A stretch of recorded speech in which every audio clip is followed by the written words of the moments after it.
Today we are going to have a discussion of the right look.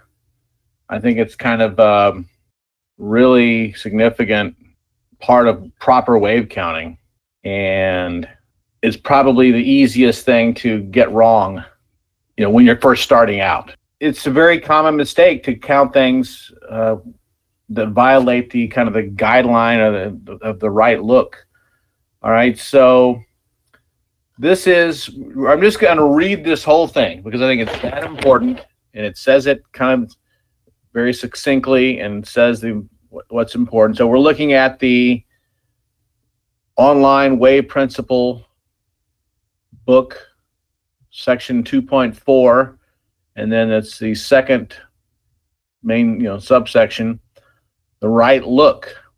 The overall appearance of a wave must conform to the appropriate illustration. Although any 5-wave sequence can be forced into a 3-wave count by labeling the first 3 subdivisions as a single wave A, as shown in figure 213 right here,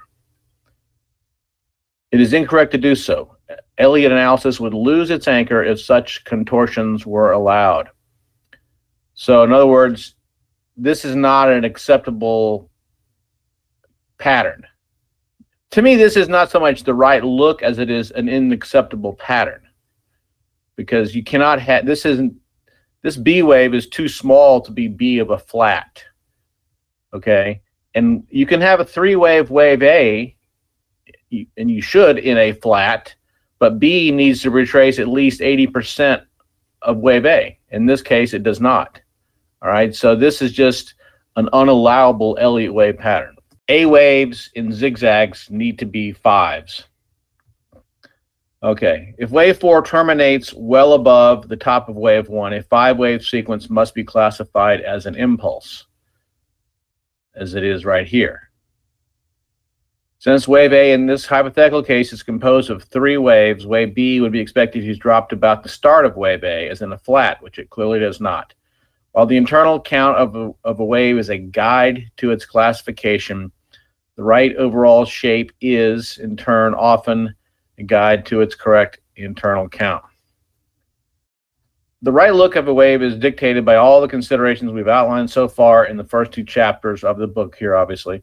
In our experience, we have found it extremely dangerous to allow our emotional involvement with the market to let us accept a wave count that reflects disproportionate wave relationships or misshapen pattern merely on the basis that the wave patterns are somewhat elastic. In other words, if you are just convinced the market is going to go up or down, one or the other, and you're forcing the count to agree with your overall thesis, that's a mistake, and you don't want to do that.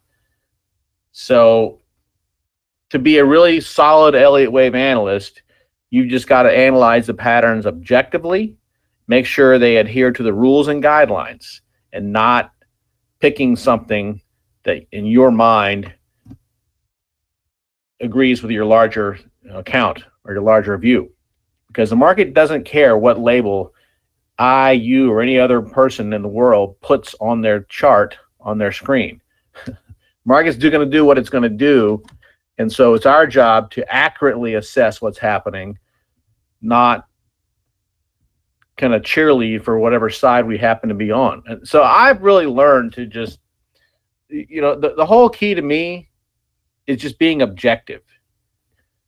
Don't let emotions or some view you have based on, some people are always bearish, they have a bearish tendency. Some people are always bullish, just they have an optimistic outlook, what have you. Not everybody does, but some people do. And it just pays not to kind of succumb to that. Just look at the charts objectively.